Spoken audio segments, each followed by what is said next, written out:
बघा, आपल्याला नाथ महाराज काय सांगतात, किंवा भगवंताने उद्धवाला जी गीता सांगितली, उद्धव गीता, 11वा स्कंद म्हणजे उद्धव गीता आहे. 11वा स्कंद म्हणजे एकनाथी भागवत आहे. आणि त्या भागवताचं आपण सातत्याने आज गेल्या 3-4 वर्षापासून सातत्याने विवरण चालू आहे आपला. आणि आपण आता अध्याय 23वा, श्लोक क्रमांक 46, ओवी क्रमांक 637 पर्यंत आपण आलेलो आहोत. आणि आपल्याला 638 ओवीपासून आपल्याला सुरुवात करायचं आहे. काय सांगतात बघा, भगवंत सांगतो उद्धवाला, बघ उद्धवा, करिता वेदशास्त्र श्रवण, गर्वाचे भरते घन, पांडित्ये अति अभिमान, मनोनियमनी तेथे कैचे. बघा, संपूर्ण मनावरतीच दिलेलं आहे. भगवंताने मनावरती निरूपण दिलेलं आहे. कारण प्रत्येकाच्या ठिकाणी मन आहे आणि त्या मनाला कसं आवर घालायचे, त्या मनाला कसं आपल्या नामामध्ये अडकवायचं, त्या मनाला चिंतनामध्ये कसं अडकवायचं. कारण मन काय करतो, अखंड चिंताच करत असतो. प्रपंचाची, आपल्या भाषेत सांगायचं संसाराची सातत्याने चिंता करतो मन सारखं भरकटत असतो. मनाला आवर कोणी घालू शकत नाही. क्षणात तो कुठल्या कुठे जातो, क्षणात तो पृथ्वीला प्रदक्षिणा मारून येतो. एवढी मनाची शक्ती आहे. सगळ्यात शक्तिमान असेल तर ती मनाची शक्ती आहे. आणि त्या मनाच्या शक्तीला आवर घालण्यासाठी एवढी सगळी शास्त्र लिहिलेली आहेत. म्हणून मन एवं मनुष्यानाम कानन बंध मोक्षाय, बंध विषया संगे मुक्त निर्विषय स्मृतम. मन एवं मनुष्यानं, मनच माणसाचं काय करतो, मनुष्यानाम कारण बंध, मोक्षाला आणि बंधनामध्ये टाकायला मनच कारणीभूत आहे. मनच माणसाला बंधनात टाकतो आणि मनच माणसाला मोक्षाकडे घेऊन जातो. आणि त्या मनाला आवरण्यासाठी सगळी शास्त्र आहेत. शास्त्र का वाचावी, मन एकाग्रचित्त व्हायला पाहिजे. मन भगवंताच्या नामामध्ये एकाग्रचित्त व्हावा एवढ्यासाठी शास्त्र आहेत. शास्त्र वाचण्यासाठी नाही बरं का, शास्त्र समजण्यासाठी नाही आहेत. शास्त्र मनाला आवरून मन उन्मनी करा, मनाला उन्मनी अवस्थेमध्ये घेऊन जायचं. मनच काय करायला पाहिजे, उन्मनी अवस्थेला घेऊन जायला पाहिजे. उन्मनी म्हणजे कुठलेच विचार मनामध्ये जेव्हा नसतील तेव्हा आपण परमात्मा तत्वाशी, परमात्म्याशी, भगवंताशी आपण एकरूप होतो. बघा ना, कोणाचंच मन कोणाला आवरता येत नाही. आणि म्हणून ही सगळी शास्त्र मनासाठी आहेत. ऐकणं म्हणजे ज्ञान नाही, सांगणं म्हणजे ज्ञान नाही. त्या मनाला स्थिर करणं, एकाग्रचित्त करणं, एका भगवत स्वरूपाशी एकाग्र करणं, एका भगवंताच्या चिंतनामध्ये लावणं मनाला. आणि हीच खरी भक्ती आहे. आणि ही भक्ती कोणी करत नाही. आणि ह्या भक्तीसाठी गुरु करायचा असतो. आणि त्या गुरु काय करतो, तर त्या मनाला आपल्या आत्मतत्वामध्ये, आत्मतत्वाशी, आत्मदेवाशी एकरूप करून त्या आत्मदेवाचं भजन कसं करायचं. कारण एकदा का एका आत्मतत्वाशी एकरूप झालो तर आपल्या मनाचा मनोनिग्रह होतो. आणि आपण सगळीकडे भटकत बसलो, ह्या देवाला गेलो, त्या देवाला गेलो, त्या देवाला, अनेक ठिकाणी, नाना तीर्थे नाना देशी, कष्ट तर जावे पहावयाशी, तैसे न लगे परब्रह्माशी बैसले ठा. एका जागेवर भगवंताची प्राप्ती आहे. मग असं असताना आपण का फिरतो, तर आपण तशा गुरुला शरण जात नाही. म्हणून इथं खाली व्रत, दान, स्वधर्म सकळ याशी मनोनिग्रह मुख्य फळ. व्रत करायचं असेल, दान करायचं असेल, स्वधर्म करायचं असेल, यज्ञ, हवन, जप, तप या सगळ्यांचं फल काय आहे, तर मनोनिग्रह. आणि तेच होत नाही हो. तेवढं एक सोडून बाकी सगळं माणूस करतो, मनोनिग्रह करत नाही. मनाला एका परमात्मा तत्वाशी एकरूप करणं हीच खरी भक्ती आहे. भक्ती म्हणजे काय, मनाला एका स्वरूपाशी, आत्मस्वरूपाशी, एका आत्मदेवाशी एकरूप करून किंवा आत्मदेवाचं भजन करणं, भजनानंदामध्ये जाणं, हा मनाचा मेन काय आहे, मुख्य उद्दिष्ट आहे. आणि ते कोणी सांगत नाही, आणि त्याच्यामुळं भक्तिमार्ग भरकटलेला आहे हो. म्हणून जे लोक ध्यान करत नाही त्यांना ज्ञान होणार, ज्ञान भरपूर असेल पण स्वरूपाचा ज्ञान नसणार, आत्मसाक्षात्कार होणार नाही. आत्म्याशी एकरूप होणं, आत्मा हाच आपला परमात्मा आहे. आणि त्या ज्ञानदेव म्हणे भजा आत्मदेवा, आणि अखंड सेवा त्याचीच करा सांगितलंय. देव देव म्हणून व्यर्थ कार्य शिरशी, निज देव नेनसी मुळी कोण, देवा नाही नाव, देवा नाही रूप, देवा नाही गाव कोठे काही. ज्ञानदेव म्हणे भजा आत्मदेवा, अखंड सेवा त्याचीच करा. आत्मदेवाची सेवा करणं, आत्म्याशी एकरूप होणं, आत्म्याचं भजन करणं म्हणजे खरी भक्ती आहे. आणि तो सगळीकडे आहे बरं का. तो प्रत्येकाच्या हृदयामध्ये परमात्मा बसलेला आहे, पण आपण हृदयामध्ये भजन कोणी करत नाही. त्या माझ्या हृदयस्थाच्या ठाई, नाथ बाबा सांगतात, त्या माझ्या हृदयस्थाच्या ठाई भजनशील कोणीच नाही, कोणीच भजन करत नाही म्हणतो नाथ बाबा. या लागी करता बाह्य उपायी जण अपायी पडतात. प्रत्येक माणूस घोटाळ्यात पडतो, बुचकळ्यात पडतो का? आत्मदेवाचं भजन कोणी करत नाही. आत्मा हाच आपला ईश्वर आहे, आणि त्याची पूजा करण्यासाठी आपल्याला काय करायला पाहिजे? मनाला एकाग्रचित्त करायला पाहिजे. म्हणून तर काय लिहिलं आहे, करिता वेद शास्त्र श्रवण गर्वाचे भरते गहन. जेवढं जेवढं आपण शास्त्र वाचणार, जेवढं जेवढं आपण ज्ञानी होणार, तेवढं तेवढं प्रत्येक माणसाला काय होतो? अहंकार वाढतो. माणसाचा अहंकार कशाने वाढतो? तर ज्ञानाने. आणि तो ज्ञान आपल्याला मिळाला की ज्ञानाचाच माणसाला अहंकार येतो. आणि तुकाराम महाराज सांगतात, अहंकाराने नाडला तुका म्हणे वाया गेला सांगतात. कोणाला सुंदरतेचा अभिमान, कोणाला पैशाचा अभिमान, कोणाला सत्तेचा अभिमान, कोणाला ज्ञानाचा अभिमान. आणि हे सगळे अभिमान माणसाला काय करतात? नको त्या मार्गाला घेऊन जातात, अधोगतीला घेऊन जातात माणसाला, आणि अधोगतीला घेऊन जातात बरं का. प्रत्येक माणसाने लक्षात घ्या की अभिमान अजिबात होता कामा नये. प्रत्येक माणसाला अभिमान होता कामा नये. म्हणून अभिमानाने नाडला तुका म्हणे वाया गेला. जराही अभिमान होता कामा नये आपल्याला. आणि म्हणून आपलं शास्त्र काय वाचायचे? म्हणून इथं काय सांगतात की करिता वेद शास्त्र श्रवण गर्वाचे भरते गहन, पांडित्ये अति अभिमान म्हणून म्हणी तेथे कायचे बघा. आणि पांडित्य येतो म्हणजे माणूस पंडित बनतो. आणि म्हणून सांगितलं होय का पंडित शहाणा, अनेक नाही माझ्या मना. म्हणून इथं काय सांगतात की करिता वेदशास्त्र श्रवण गर्वाचे भरते गहन बघा. ज्याला म्हणून होय का पंडित शहाणा, अनेक नाही माझ्या मना. जाणे भक्तीचा जीवाला तोची दैवाचा पुतळा. होय का पंडित शहाणा, अनेक नाही माझ्या मना. भगवंत सांगतो, जरी मोठा पंडित असेल, शहाणा असेल, तरी तो माझ्या मनामध्ये भरत नाही का? जाणे भक्तीचा जीवाला, ज्याच्याकडे भक्ती आहे, जो अखंड चिंतन करतो, तोच दैवाचा पुतळा बघा. तोच दैववान आहे, तोच भाग्यवंत आहे, ज्याचं अखंड चिंतन विठोबाचं चालू आहे. जो अखंड भगवंताचं भजन करतो, चिंतन करतो, नामस्मरण करतो, तोच माझा कोण आहे? तोच माझा जिव्हाळा आहे, म्हणजे माझ्या जीवीचा जिव्हाळा आहे तो. आणि म्हणून भगवंताला काय आवडतो? तर भगवंताला भजन आवडतो, भक्ती आवडतो, नामस्मरण आवडतो. आणि त्या नामस्मरणाच्या व्यतिरिक्त आपण जेवढा पण ज्ञान आपण मिळवणार आपल्याकडं, तो ज्ञानच आपल्याला काय करतो? अधोगतीला घेऊन जातो. कारण त्या ज्ञानातून माणसाला गर्व होतो. होय का पंडित शहाणा, अनेक न माझ्या मना. भगवंत सांगतो, एखादा पंडित आहे, पांडित्य सगळे शास्त्र वाचलेत त्याने, तरी पण तो माझ्या मनामध्ये भरत नाही. मग कोण माझ्या मनामध्ये भरतो?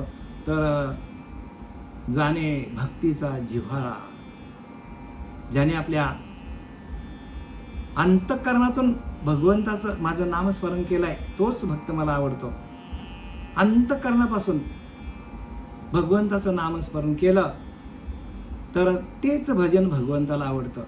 बाकी तुमचं वाचन किती आहे, काय किती आहे, किती प्रवचन चांगलं करता, किती कीर्तन चांगलं करता, ह्याला किंमत शून्य आहे. आणि म्हणून इथं असं लिहिलं आहे की करिता वेदशास्त्र श्रवण गर्वाचे भरते गहन बघा. गर्व माणसाला चढतो. पांडित्य अति अभिमान, आणि पांडित्य जो पंडित आहे त्याला अभिमान चढतो. आणि पांडित्य अति अभिमान मनोनियमनी तेथे कैसे, तसं त्याच्या मनाला निग्रह कसा का होईल. म्हणून मननिग्रह फार महत्त्वाचा आहे. म्हणून आपण काय करायला पाहिजे, अनुग्रहाच्या प्रक्रियेतूनच ज्यावेळेला आपल्याला अनुग्रह दिला जातो त्यावेळेला आपला मनोनिग्रह व्हायला पाहिजे. आणि प्रबोधाचं चिंतन दिल्यानंतर मग आपल्याला नंतर काय करायला पाहिजे, आपल्याला प्रवचन कीर्तन करायला पाहिजे. जोपर्यंत आपली अभ्यास पूर्ण होत नाही तोपर्यंत आपण प्रवचन करणं कीर्तन करणं आपल्यालाच त्रासदायक आहे. कारण ती बुद्धी काय होते, बुद्धी त्या प्रवचनाकडे जाते. आज इकडं आपल्याला हे सांगायचं, उद्या ते सांगायचं, असं कीर्तन करायचं, असं बोलायचं, तसं बोलायचं. मग त्या मनावरती विचार तयार होतात. काय तयार होतात, विचार तयार होतात. आणि ते संकल्प विकल्प तयार होतात. आणि ते संकल्प विकल्प काय करतात, मनाला शांत बसून देत नाही. आणि म्हणून अनुग्रहाच्या माध्यमातून आलेले अनुभव, प्रबोधाच्या चिंतनातून आलेले अनुभव नंतर आपल्याला सांगता येतात. पण जर आपण अगोदरच आपण प्रवचन सांगायला सुरुवात केली तर मग आपल्याला मनाला स्थिरता येत नाही, मनोनिग्रह होत नाही. म्हणून एकांत उघेच बैसावे त्याने समजून घ्यावे. एकांत जा, बसा, शांत व्हा. कुठलेच विचार मनाकडे नसतील तेव्हा तुमच्याकडे परमात्मा आहे असं समजा. कुठलेच विचार बरं का, जराही विचार मनाकडे येता कामाने तरी तैसे संकल्पने काढले जयाचे मनची चैतन्य झाले. बघा ज्ञानोबाला सांगतात की नाही, तैसे संकल्पने काढले म्हणजे संकल्प विकल्प गेले, जयाचे मनचे चैतन्य झाले. त्याचं मन काय होतं, चैतन्य तत्वाशी एकरूप होतो. चैतन्य हाच आपला ईश्वर आहे, की जो ईश्वर प्रत्येक ठिकाणी भरलेला आहे. ह्या लाकडामध्ये आहे, त्या दगडामध्ये आहे, त्या पाण्यामध्ये आहे, त्या वाऱ्यामध्ये, सगळीकडे तोच भरलेला परमात्मा आहे. ते चैतन्य, आणि ते चैतन्य आपल्याकडे आहे. आणि त्या चैतन्याच्या ठिकाणी आपले विचार चालू होतात. आणि ज्या वेळेला आपल्याकडे कोणतेच विचार नसतात तेव्हा शुद्ध परमात्मा, शुद्ध मी आपल्यामध्ये निर्माण होतो. शुद्ध बरं का.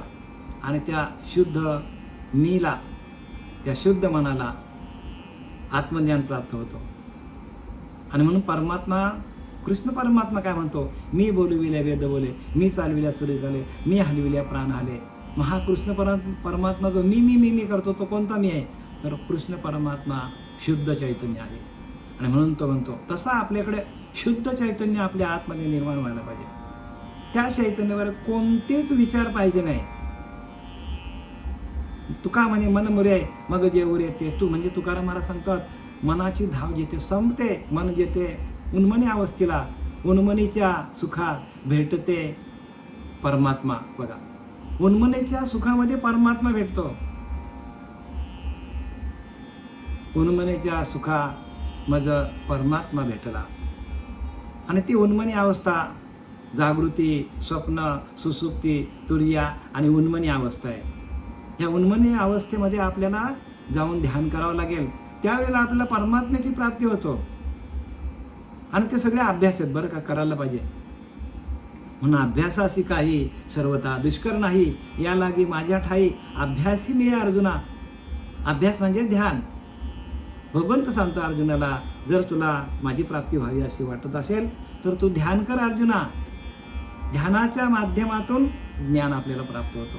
आणि जो ध्यान करत नाही त्याला ज्ञान असेल भरपूर, पण तो आत्मज्ञान नसेल. आणि आत्मज्ञानाविना पार्था सर्व कर्म निरर्थकम. आत्मज्ञान नसेल तर केलेले सर्व फुकट जातील, कर्म सगळे फुकट जातील. म्हणून मनोनिग्रह किंवा मनोनियमन हा मूळ उद्दिष्ट आहे भक्तीचा. ज्याचा मनोनिग्रह झाला त्याला देव तिथेच भेटतो. आणि म्हणून तुकोबाऱ्या सांगतात, तुका म्हणे मन मुरे मग जे उरे ते तू, म्हणजे ते तुझं स्वरूप. आपलं स्वरूप जेव्हा आपल्या मनाची धाव थांबेल, कुठलेच विचार आपल्याकडे नसतील, तेव्हा आपल्या आतमध्ये आपलंच स्वरूप आपल्याला प्राप्त होतं. करू जाता निज कर्म कर्मक्रिया अति दुर्गम कर्मठतेचा चढे भ्रम म्हणून ये मन घडे केवी. बघा, करू जाता निज कर्म, एखाद्याने चांगलं कर्म केलं, चांगलं कार्य केलं, लगेच त्याला काय होतं, गर्व होतो. एखाद्याने घराण्याचा उद्धार केला, तर मी केलं म्हणून झालं, मी नसतो तो झालं नसतं, असं माणसाला गर्व येतो. एखाद्या माणसाने चांगला कीर्तन केला, मग तो काय समजतं, माझ्यासारखं कीर्तन कोणीच करू शकत नाही. एखाद्याने चांगलं प्रवचन केलं, बघ मी केलं, अरे तू केलं का? तुझ्याकडं जो परमात्मा बसलेला आहे तुझ्या आतमध्ये, तो करून घेणार आहे. हे मजची ज्ञानोबाला सांगतात की नाही, हे मजची पासून झाले, परंतु म्या नाही केले, ऐसे जेने जाणितले तो सुटला का, तो सुटला का, तो सुटला का. कोण? परमात्म्याने माझ्याकडनं करून घेतलं, असा भाव आपला तयार झाला तर तो माणूस सुटला जातो. नाहीतर तो अहंकाराने बरबटला जातो, बरबटला बरं का. आणि अहंकार काय करतो, माणसाला संपूर्ण आयुष्य, माणसाचा संपूर्ण आयुष्य बरं का, जन्माला आल्यापासून मरेपर्यंत अहंकारच माणसाला जिकडे तिकडे आडवा येतो.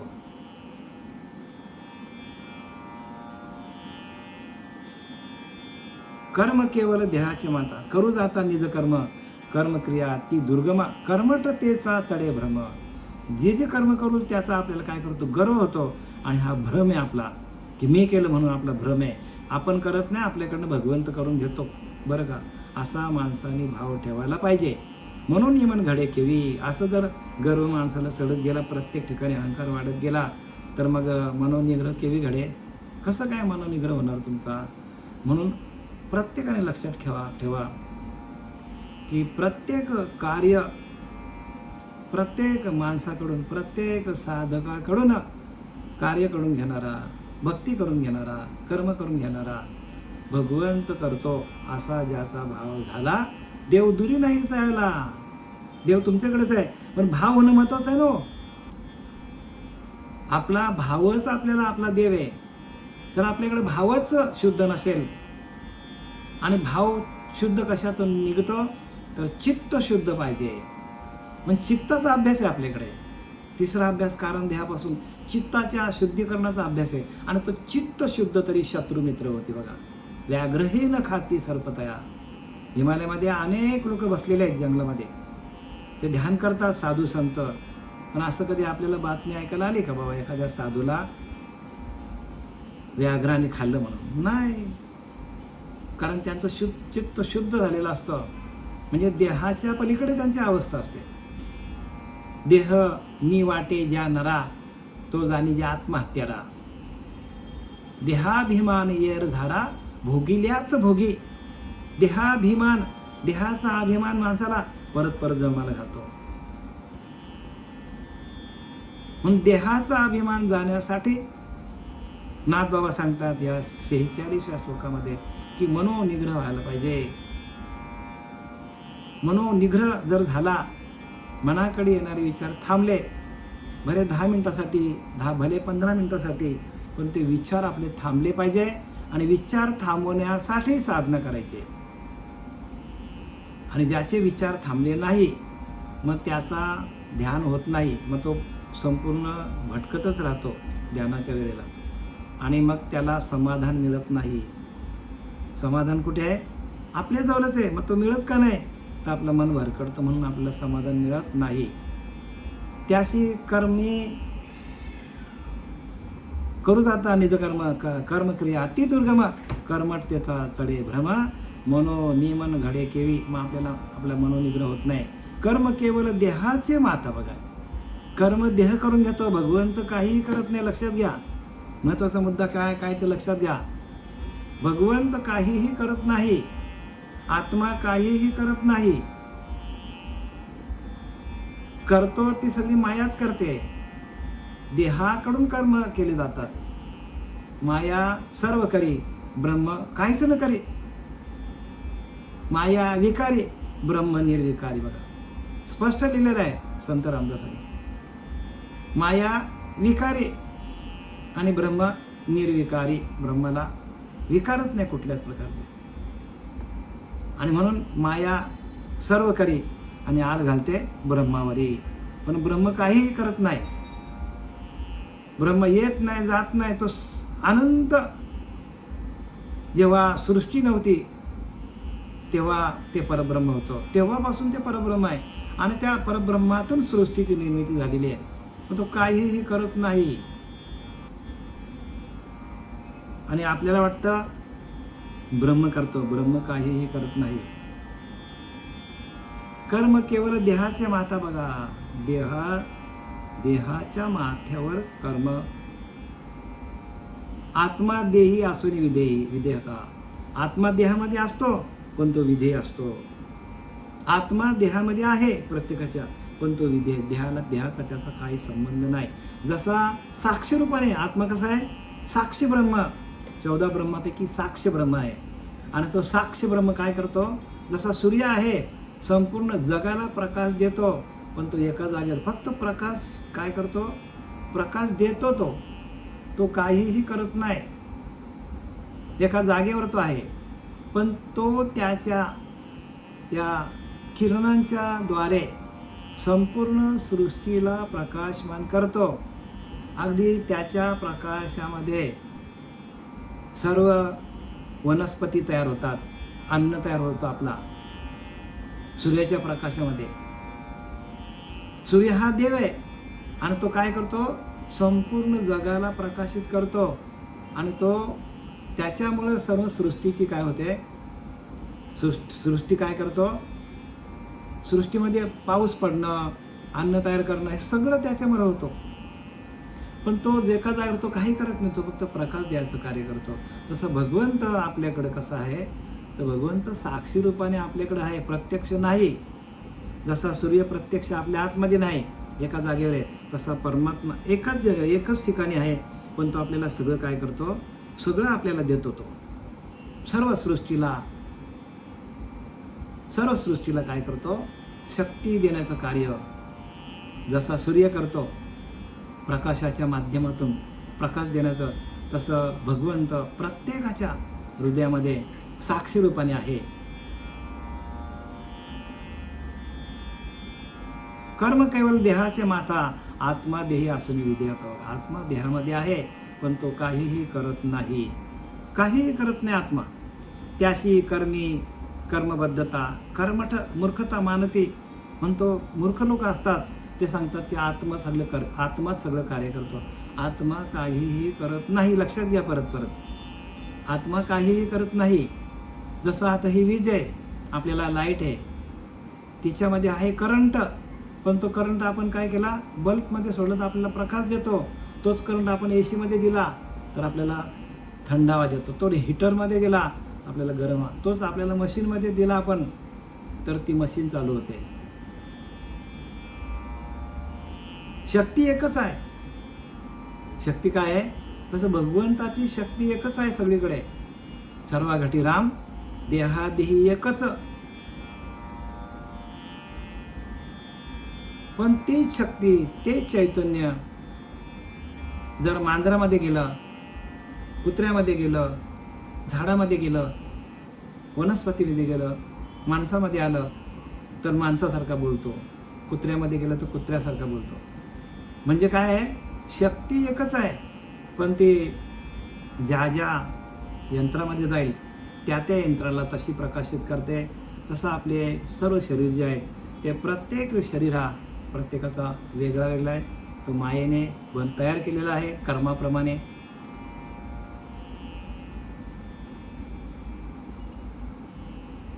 अनंत व्रते झाले व्रती, तेने धनधान्य वांछिती.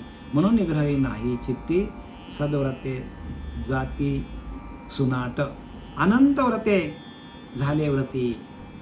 बघा काय सांगतात की मनुष्य काय करतो?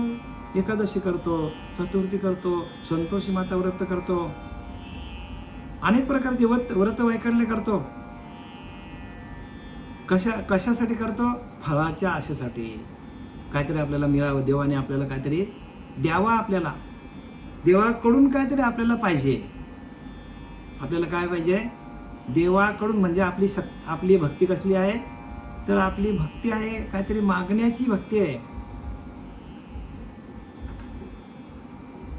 म्हणजे प्रत्येकाला असं वाटतं की देवाने आपल्याला हे द्यावं, ते द्यावं, अमुक द्यावं, घर द्यावं, इस्टेट द्यावी, चांगली बायको द्यावी, चांगला मुलगा द्यावा, घराण्याला वंशज, असा प्रत्येकाचे काय असतो मनोकामना असतात.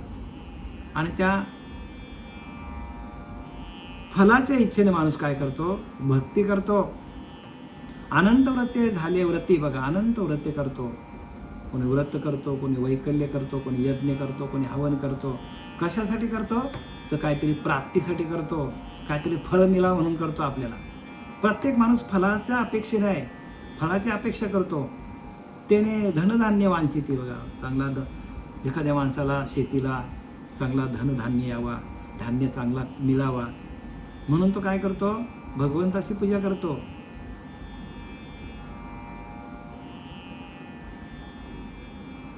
आणि सगळे काय होतो, इच्छेसाठी सगळं करतो. म्हणजे कामिक भक्ती, काय कामिक भक्ती करतो, कामनेची भक्ती. इच्छिती धनसंपत्ती तयांच्या चित्ती बोध कैसा, ज्ञानोबा सांगतात. कामनेची भक्ती, इच्छिती धनसंपत्ती. बघा धन आणि संपत्ती पाहिजे माणसाला, त्यासाठी माणूस देवाची प्राप्ती करतो. तयांच्या चित्ती बोध कैसा, त्यांच्या चित्तामध्ये बोध नसतं. बोध म्हणजे परमात्मा. त्यांना परमात्म्याची प्राप्ती होणार नाही, कारण कुठेतरी ते अडकलेले आहेत. इच्छेमध्ये माणूस अडकतो. इच्छा, कामना, भावना, असूया, काम वासना, काम क्रोध लोभ मदमत्सर दंभ संशय चिंता, या सगळ्या वासना पुरवण्यासाठी माणूस भक्ती करतो. आणि म्हणून त्याचा मनोनिग्रह होत नाही. मनोनिग्रह कशाने होईल, तर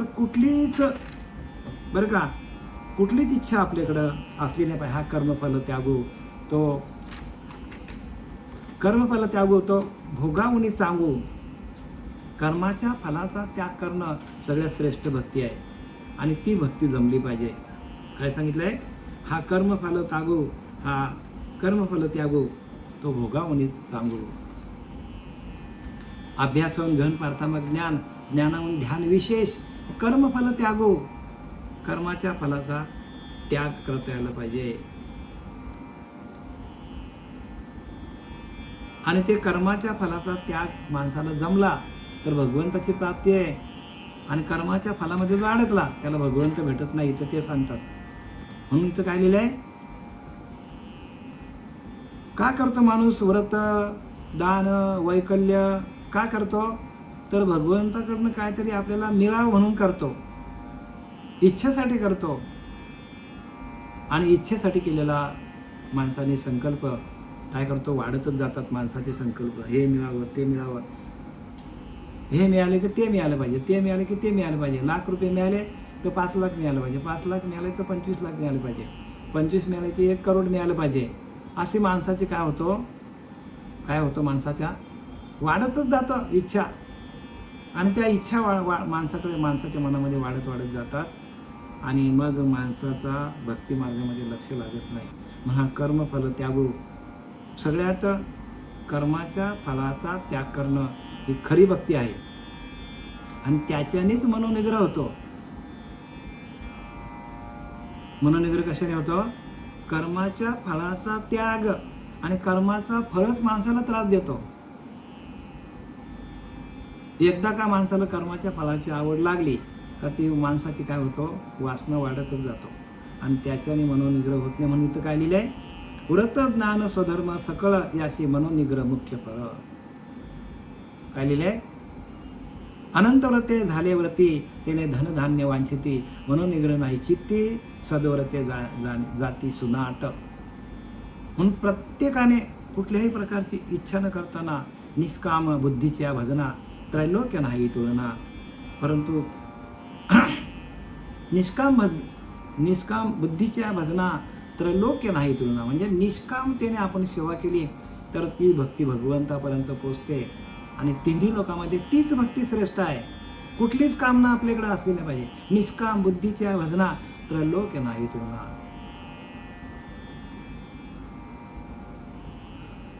पण ती भक्ती घडण्यासाठी आपल्याकडं कुठलीच वासना नसली पाहिजे, इच्छा नसली पाहिजे. कामनेने फळ जोडे पण निष्काम भजनी भगवंत जोडे. बघा कामनेने फळ जोडे तुम्ही जी कामना करणार ते तुम्हाला फळ मिळणार. तुम्ही काही मागा भगवंताकडनं, ते तुम्हाला भेटेल. देव देईल, देव देणारच आहे, कारण देतो तो देव. जी जी माणूस इच्छा करतो तो भगवंत देतो. कामनेने फल जोडे, परंतु निष्काम भजनी भगवंत जोडे. बघा, निष्कामतेने सेवा केली तर भगवंत प्राप्त होतो, आणि कामना केली तर आपल्याला काय होतं? ये रती बहु जोडती किरीटी, जयांची भजने भोगासाठी. ज्ञानवरा सांगता ये रती बहु जोडती किरीटी. अरे अर्जुना, असे कितीक लोक भेटतील की ज्यांची भजने भोगासाठी, म्हणजे भोगासाठी माणूस भक्ती करतो, इच्छेसाठी माणूस भक्ती करतो. पण अशा तिमिर दृष्टी विषय अंध झालेले आहेत. सगळे लोक विषयामध्ये आंधळे झालेले आहेत. म्हणून हा अर्जुन हा कर्मफल त्यागो, आवडे किर असलगो. परंतु योगामध्ये योगू धुरेचा हा सगळ्यात श्रेष्ठ योग आहे. अर्जुना हा कर्मफल त्यागो, आवडे किर असलगो. सर्वसामान्य वाटतो, पण योगामध्ये योगू धुरे सगळ्यात श्रेष्ठ योग कोणता आहे? तर कुठलीच इच्छा माणसाकडे नसली पाहिजे. आणि आपण इच्छा जर केली तर आपण काय करतो? इच्छा बंधनाची बेडी होते. आपल्याला बेडी पडते आपल्या हाताला इच्छेची. आपल्या मनाला बेडी तयार होते एक प्रकारची. आणि मनुष्य काय करतो? ती इच्छा पूर्ण करण्यासाठी सगळं काय करतो? बोला, सगळं करतो इच्छा पूर्ण करण्यासाठी. पण भगवंत त्याला इच्छाप्रमाणे जे काय मागेल ते देतो, पण भगवंत भेटणार नाही. आणि भगवंत भेटण्यासाठी आपल्याकडे कोणत्याच प्रकारची इच्छा पाहिजे नाही. ठेविले अनंते तैसेचे असावे, चित्ती असू द्यावे समाधान. बघा, समाधान चित्तामध्ये कधी असेल? भगवंताने जसं ठेवलंय, जैसी स्थिती आहे तैशा परीर आहे, संचित तूप आहे प्रारब्धाचे. जे जे आपल्या वाटेला असेल त्याप्रमाणे आपण राहायला पाहिजे. का? तर आपल्याला भजन व्हायला पाहिजे. भजनासाठी, बरं का, भजनासाठी म्हणजे आपल्याला नामस्मरणासाठी. नाहीतर आपल्या चित्तामध्येच नामस्मरण आहे भगवंताचं. आणि त्या चित्तावरती जर आपल्याला विषय येऊन बसले, इच्छा आकांक्षा कामना भावना असूया येऊन बसल्या, तर आपलं भजन होणार नाही. व्रत दान स्वधर्म सकळ याशी म्हणून निग्रह मुख्य फळ. व्रत करतो कोणी, दान करतो कोणी, वैकल्य करतो कोणी, यज्ञ करतो कोणी, हवन करतो. कशासाठी करतो? याशी म्हणून निग्रह मुख्य फळ. मनाला निग्रह म्हणजे मनावरती नियमन, मन निग्रह. मनाकडे कुठल्याच इच्छा नसतील त्यासाठी व्रत वैकल्य करत असतात. बरेचसे बघा स्त्रिया आहेत, काहीतरी आपल्या काय करतात? महालक्ष्मीचे उपास करतात, संतोषी मातेचे उपास करतात, देवीचे उपास करतात, आणि काय मागतात? काहीतरी मागतात देवाकडनं. काहीतरी बाबा कोणाची इच्छा असेल, मग मला चांगला घर मिळू द्या, चांगला ब्लॉक मला येऊ द्या, आमच्या म्हणजे मला ब्लॉक घेण्याची माझ्याकडे शक्ती येऊ द्या, म्हणजे मला एखादा चांगला ब्लॉक मिळावा. 1 BHK असेल तर 2 BHK, 2 BHK असेल तर 3 BHK, 3 BHK असेल तर 4 BHK. अशा माणसाचे काय करतो? वाढत जातो. म्हणून प्रत्येक स्त्री असेल पुरुष असेल तो भगवंताची भक्ती कशासाठी करतो? व्रत वैकल्य कशासाठी करतो? तर काहीतरी मागण्यासाठी करतो. पण इथं सांगतात नाथ बाबा, याशी म्हणून निग्रह मुख्य फळ. कशासाठी करायचं आहे? मनाकडे कुठलीच इच्छा नसली पाहिजे, याच्यासाठी आपल्याला व्रत वैकल्य करायचं आहे. आणि सगळी लोक याच्या विरुद्ध वागतात. जे काय शास्त्र आहे ते शास्त्राच्या विरुद्ध घटना घडतात सगळ्या, आणि म्हणून शास्त्र कळत नाही. शास्त्रामध्ये काय सांगितलं आहे का? व्रत दान स्वधर्म सकळ, म्हणजे व्रत करणे, दान करणे. कशासाठी करायचं? स्वधर्म म्हणजे आपल्या आत्मस्वरूपाशी एकरूप राहणं. हे सकळ कशासाठी करायचं? याशी मनोनिग्रह मुख्य फळ. मनाला निग्रह करणे, मनाला शांत करणं, मनाला स्थिर करणं, मनाला भगवंताच्या भजनामध्ये लावणं, भगवंताचं नामस्मरणामध्ये अडकवण्यासाठी व्रत वैकल्य करायचं. आणि यांच्या स्त्रियांच्या पुरुषांच्या काय होतात? व्रत वैकल्य कशासाठी करतात? तर अनेक प्रकारचे त्यांच्या मागण्या चालू होतात. देव मला हे दे, देव मला ते दे. देव म्हणतोय माझ्याकडे नाही येईल तर बरं आहे का? एवढी मोठी लिस्ट घेऊन जातो देवाकडे हे माग, ते माग, अमुक माग. आणि मनोनिग्रह होत नाही, उलट मनाकडे विचार वाढतात. आणि आपल्याला मनासारखं जर झालं नाही तर मनुष्य भक्तीमध्ये पण काय करतो? देव मला काही देत नाही, देवाला नावं ठेवत बसतो. आणि इथं स्पष्टपणे सांगतात नाथ बाबा, परत आहे का? व्रत दान स्वधर्म सकळ यासी म्हणून निग्र मुख्य फळ. व्रत वैकल्य यज्ञ हवन कशासाठी करायचं तर मनावरती नियमन, मनाला शांत करून ते भगवंताचं भजन करण्यासाठी व्रत वैकल्य करायचं असतात. आणि आपण सगळं उलटा करतो. तेने विना अवघे विकला साधने निष्फल साधका. आणि म्हणून मनोनिग्रह होत नाही. म्हणून जी आपण साधना करू, वैकल्य करू, व्रत करू, यज्ञ करू, हवन करू, साधने निष्फल साधका. जे आपल्याला साध्य करायचं भगवंत तो साध्य होत नाही. भगवंताला प्राप्त करायची साधना आहे ती व्रत वैकल्य. आणि ते न करताना माणूस काय करतो, भगवंताला प्राप्त न करताना भगवंताकडून काहीतरी मागतो. भगवंत नको सांगतात, देव घ्या कोणी देव घ्या, देव न लगे साठवणाचे वृद्धले जागे. बघा तुकोबाला सांगतात, देव घ्या कोणी देव घ्या, देव घ्या कोणी देव घ्या, आयता आलंय घर पुसूनी. पण लोक सांगतात देव न लगे साठवण्याचे रुजले जागे. ज्या ठिकाणी ज्या अंतःकरणामध्ये भगवंताला साठवायचं, भगवंताला ठेवायचं, त्या ठिकाणी इच्छा, आकांक्षा, कामना, भावना, असूया या सगळ्या भरलेल्या आहेत. आता देवाला ठेवायला जागाच नाही. आपला वेळ संपलेला झाली. शिवा सच्चिदानंद सद्गुरू श्रीपाद बाबा, सच्चिदानंद सद्गुरू रामदास बाबा, सच्चिदानंद सद्गुरू नारायण बाबा, सच्चिदानंद सद्गुरू रोहिदास बाबा, सच्चिदानंद सद्गुरू नाना बाबा, सच्चिदानंद सद्गुरू पांडुरंग देवेकर बाबा, माझे सद्गुरू यांना दंडवत घालून आणि आपल्या सर्व साधकांच्या चरणी झालेली सेवा समर्पित करून मी या माझ्या विवेचनाला विराम देत आहे. पुंडलिकावरती हरी विठ्ठल श्री ज्ञानदेव तुकाराम पंढरीनाथ भगवान की जय. माऊली ज्ञानेश्वर महाराज, जगद्गुरु तुकाराम महाराज, शांती ब्रह्म एकनाथ महाराज की जय. अवधूत चिंतन श्री गुरुदेव दत्त, अवधूत चिंतन श्री गुरुदेव दत्त. जय रे सगळ्यांना, जय रे.